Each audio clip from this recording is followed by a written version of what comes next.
ایک شخص مسلمان ہو کر اپنے کافر بچوں کی حفاظت کے لیے وہاں کے کفار پر احسان کر رہا ہے، آپ کے اندر کی خبر ان کو پہنچا کر. میری بات پر غور کریں، میں نے اس لیے کیا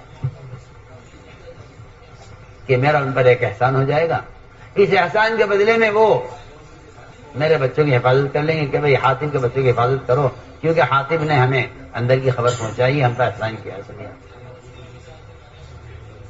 اتنی بڑی غلطی کو آپ نے کہہ کر معاف کیا کہ عمر یہ بالکل صحیح کہہ رہے ہیں، اور اپنے بچوں کی حفاظت کی وجہ سے انہوں نے ایسا کیا ہے، لہذا ان کی غلطی کو معاف کرنا چاہیے.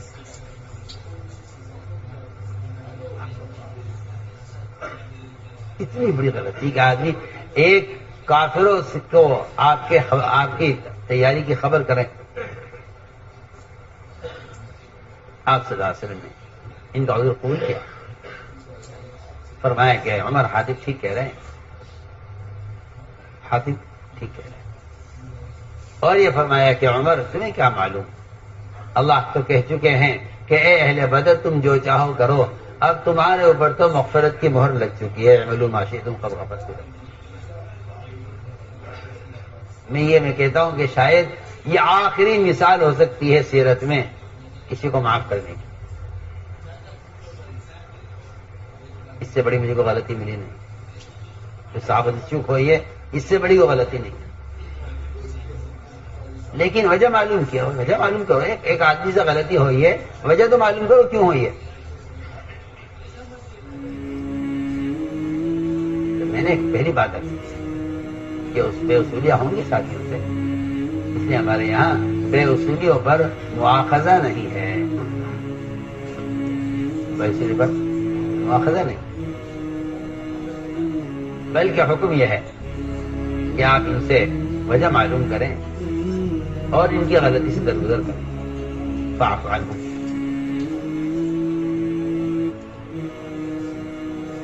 فرمایا فاعف عنہم، ان سے درگزر کریں. اور میں نے راضی عرض کیا تھا کہ غلطی کی اچھی تعبیر کرو، غلطی کی اچھی تعبیر کرو.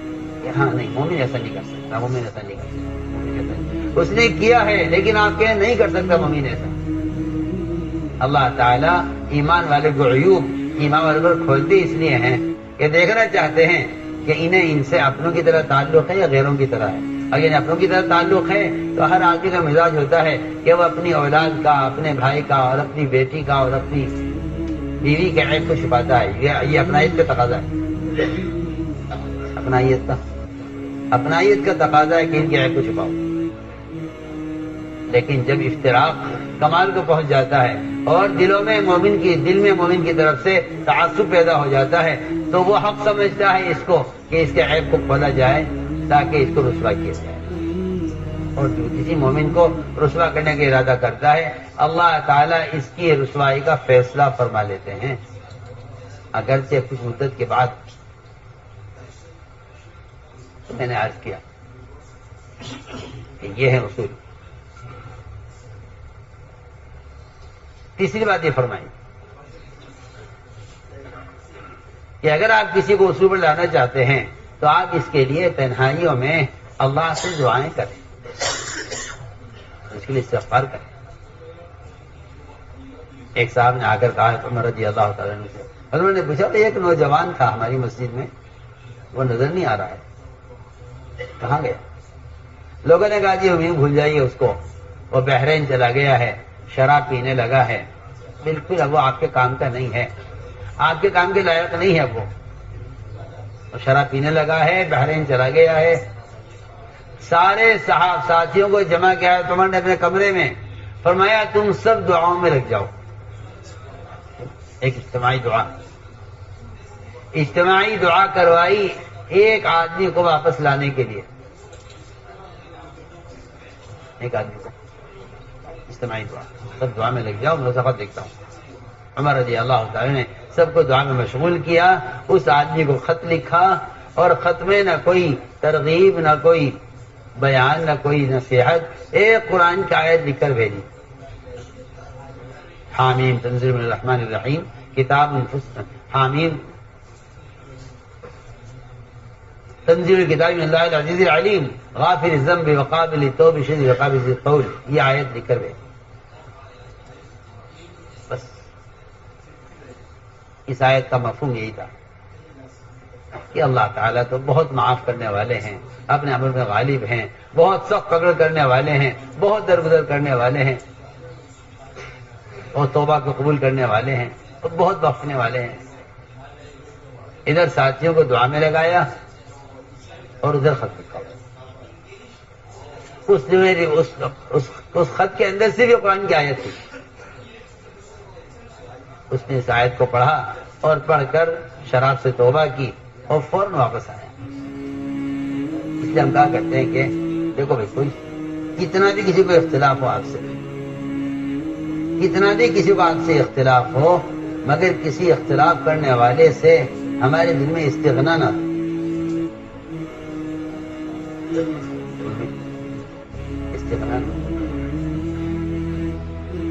استغنا نہ ہو. اللہ تعالیٰ کو نبی کی طرف سے کافر کے لیے استغنا پسند نہیں ہے، تو پھر مومن سے استغنا اللہ کے ہاں کیسے برداشت ہو جائے گا؟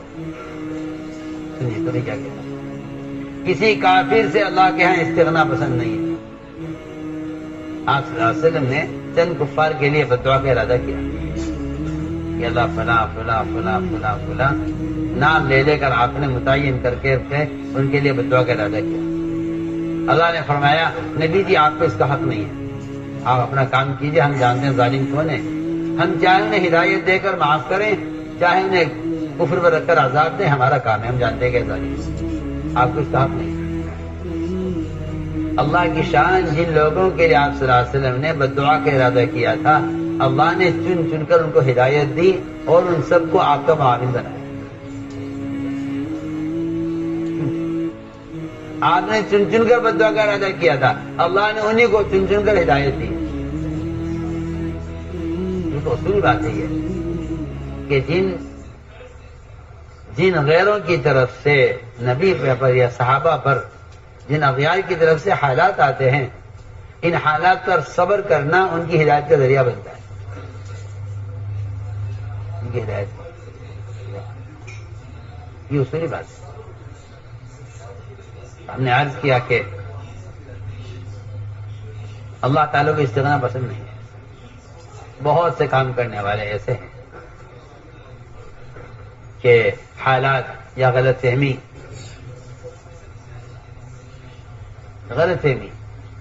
ان کو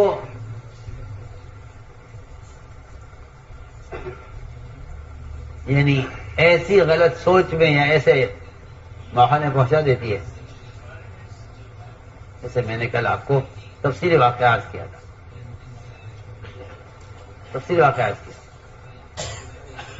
کہ صرف ایک غلط خبر اور غلط فہمی پر اتنا بڑا قدم اٹھایا جاتا کہ بنو مستلق قبیلے کو قتل کرنے کا فیصلہ ہوا آپ کی مجلس میں، صرف ایک آدمی کا غلط خبر دینے پر. تو میں نے واقعہ کا لفظ کیا تھا کہ سب کو قتل کر دیا جائے، کہ ان کا ارادہ یہ تھا. حالانکہ کسی نے غلط خبر دی، اس غلط خبر پر یہ فیصلہ ہو گیا. تو میں نے عرض کیا کہ اس طرح کی چیزیں پیش آتی ہیں، اگر ان کو صاف نہ کیا جائے اور ساتھیوں سے ملاقاتیں کر کے، انفرادی ملاقاتیں کر کے ان کے ذہن کو صاف نہ کیا جائے، تو اس طرح کی جھوٹی خبروں کا ایسا انبار لگ جاتا ہے کہ وہ کام کرنے والوں کے درمیان بڑی بڑی رکاوٹیں پیدا کر دیتی. اس لیے فرمایا کہ ہمیں یہ چاہیے کہ ساتھیوں سے استغنا نہ ہو، بلکہ جو لوگ کسی غلط فہمی کا شکار ہو گئے یا کسی مایوسی کا شکار ہو گئے، ایسے ساتھیوں کو لانے کی کوشش کی جائے. روایت میں آتا ہے کہ جب عمر رضی اللہ تعالی عنہ ہجرت کر کے گئے مدینے کی طرف،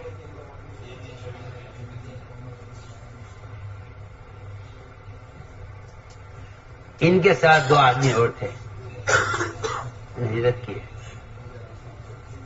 عیاش بن ابی ربیعہ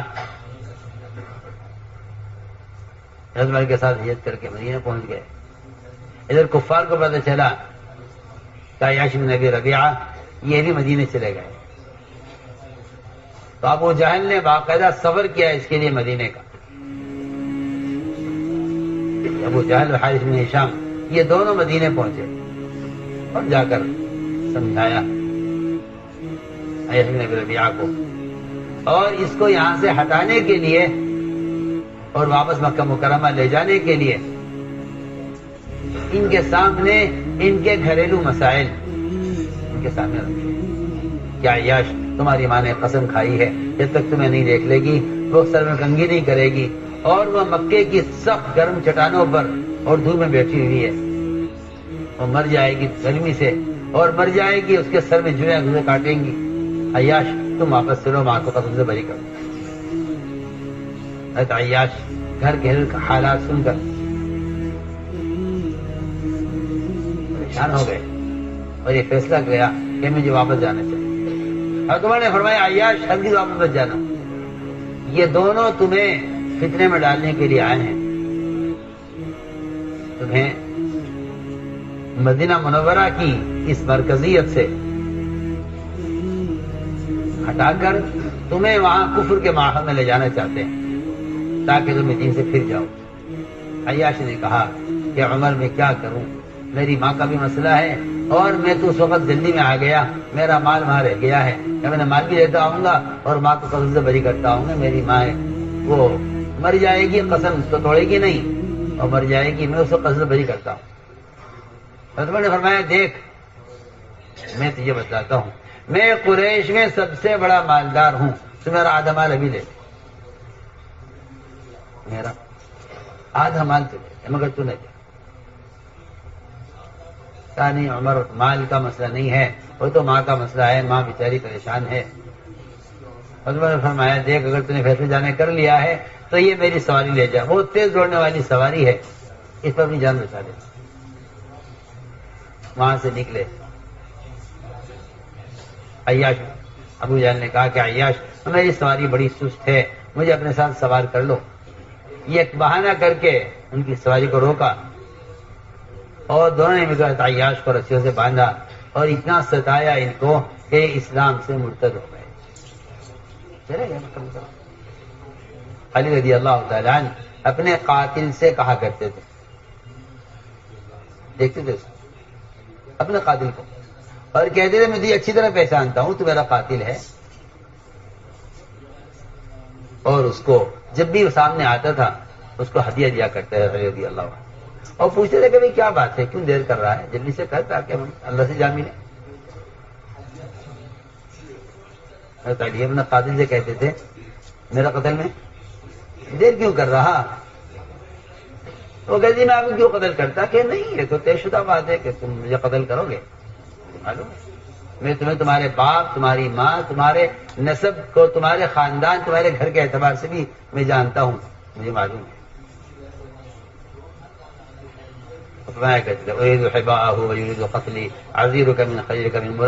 کہ میں جانتا ہوں کہ تمہارا قاتل ہے اور میں یہ ہدیہ دیتا ہوں، مگر تیرا ارادہ میرا قتل کا ہے۔ لوگوں نے کہا امیر المومنین جب آپ کو معلوم ہے کہ آپ کا قاتل ہے تو آپ اسے قتل کیوں نہیں کر دیتے؟ فرمایا دو وجہ سے میں اس کا اکرام کرتا ہوں، اسے قتل نہیں کرتا۔ کیوں؟ ایک وجہ تو یہ ہے کہ اگر میں نے اسے قتل کر دیا تو مجھے کون قتل کرے گا؟ اپنے قاتل کو میں اگر قتل کر دوں گا تو مجھے قتل کون کرے گا؟ شہادت کا درجہ میرا تو جب تک ہے، امید جب تک یہ آدمی زندہ ہے، اور اگر میں اسے پہلے قتل کر دوں تو کیسے کر دوں؟ وہ تو قصاصاً قتل ہوگا نا، جب تک وہ مجھے قتل نہ کرے میں اسے قتل نہیں کر سکتا، کیونکہ اس کا قتل تو جب ہوگا جب وہ مجھے پہلے قتل کرے۔ اگر وہ مجھے قتل نہیں کرے گا تو میں اپنے قاتل کو پہلے کیسے قتل کر دوں؟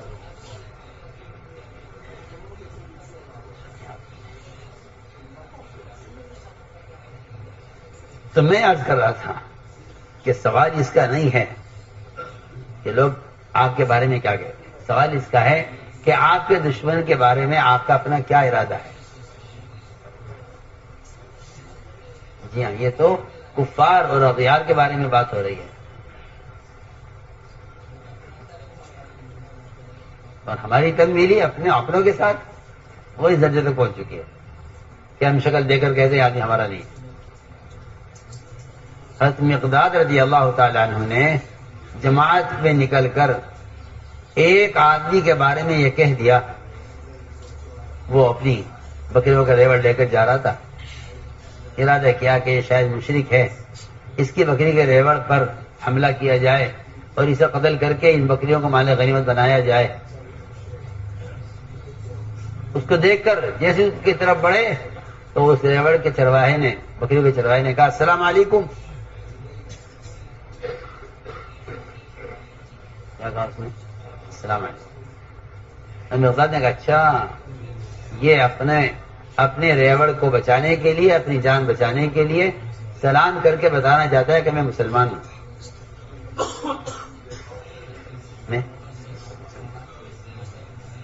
مقداد نے کہا اچھا مسلمان، اپنے آپ کو مسلمان بتانا چاہ رہے ہو اپنی جان اور اپنا مال بچانے کے لیے؟ انہوں نے اس پر حملہ کیا. اللہ نے اس پر قرآن نازل کیا، اگر تم اللہ کے راستے میں نکلے ہوئے ہو تو تم کسی سلام کرنے والے سے کبھی یہ مت کہنا کہ تم مومن نہیں ہے. وَلَا تَقُولُوا لِمَنْ أَلْقَىٰ إِلَيْكُمُ السَّلَامَ لَسْتَ مُؤْمِنًا. اب غور تو کیجئے، جہاں پورا حضرت مقداد کی اس بات کا یقین ہے کہ یہ کافر ہے، وہاں بھی قرآن یہ کہہ رہا ہے کہ نہیں، تم کسی سلام کرنے والے کو یہ مت کہو کہ تم مومن ہے. آپ ذرا غور کر لیجئے، مسلمانوں کا اشتراک یہاں پہنچ چکا ہے کہ اگر آپ کو کوئی سلام کرے گا تو آپ کہیں گے پتہ نہیں کون ہے جس نے مجھے سلام کیا ہے، یہ ہمارے حلقے کا ہے یا نہیں، ہمارے مزاج کا ہے یا نہیں، یہ ہماری پارٹی کا ہے یا نہیں. یہ حدیث میں جاتا ہے نا کہ سلام کرنا معرفت اور جان پہچان کی وجہ سے یہ قیامت کی نشانیوں میں سے، اس کا مطلب ہی یہی ہے کہ جو امت پھٹ چکے گی آپس سے پوری طرح، تو پھر حالت یہ آ جائے گی کہ پھر آپ کو سلام کرنے کے لیے جاننا پڑے گا کہ یہ آدمی کون ہے، اس کو سلام کیا جائے، اس کو سلام نہیں کیا جائے.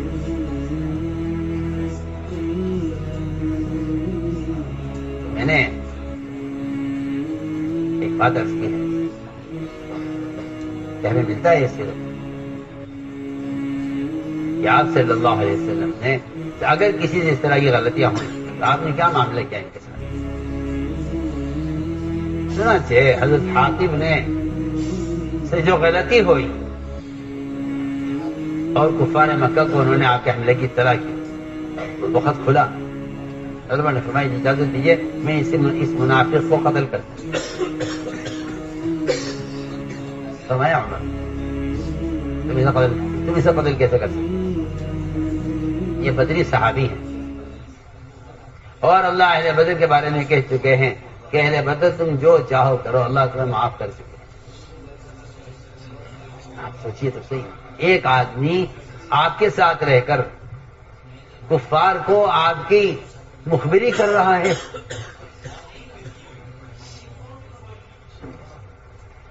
جہاں بالکل کفر اسلام کی جنگ ہے، اور آپ یہ کہہ رہے عمر تم اس کو قتل مت کرو، پہلے اس سے معلوم کرو کہ اس نے ایسا کیوں کیا ہے. آپ سنیے تو صحیح، ہمارے ساتھیوں سے بے وصولی ہو جائے تو ہم نہیں پوچھتے بھائی کیا بات ہے، آپ کیا لڑائی ہے، آپ الگ ہو جاؤ ہم الگ ہو جائیں، یہ تو کوئی مسئلے کا حل نہیں ہے. پوچھیے کیا بات ہے، کیا وجہ ہے، کیا اشکال ہے، کیا اعتراض ہے، کیا بات ہے، وجہ کیا ہے، وجہ اختلاف کیا ہے. آپ ذرا غور کیجئے میں کتنی یعنی آخری درجے کی مثال ہے جو میں پیش کر رہا ہوں، آپ آخری درجے کی مثال کہ ایک آدمی آپ صلی اللہ علیہ وسلم کے مشورے میں رہ کر، آپ کے ساتھ رہ کر وہ کفار کو آپ کے اندر آپ کی خبریں پہنچا رہا ہے، اور آپ کیا فرما رہے کہ نہیں بھائی پہلے معلوم کرو اس سے کہ اس نے ایسا کس وجہ سے کیا ہے. کیا وجہ ہو سکتی ہے؟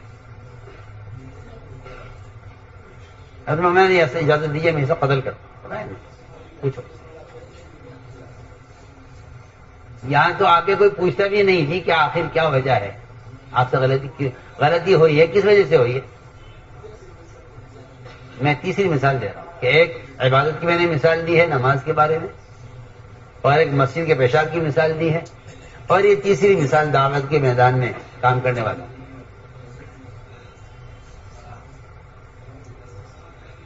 فرمایا بتاؤ حاتم نے ہٹ کے اصلہ دیکھے، نہ تو میں منافق ہوں، نہ میں اسلام سے مرتد ہوا ہوں، نہ مجھے کفر سے کوئی محبت ہے، اور میرا دل کا یقین ہے یہ اگر ساری دنیا کو معلوم ہو جائے کہ آپ ان کے لیے ان سے مقابلے کی تیاری کر رہے ہیں اور پوری دنیا مل کر تیاری کر لے آپ کے خلاف، تب بھی اللہ آپ کو غالب کریں گے، مدد آپ کے ساتھ ہے، آپ حق پر ہیں. یہ میرا یقین ہے. حاتم پھر تم نے ایسا کیوں کیا؟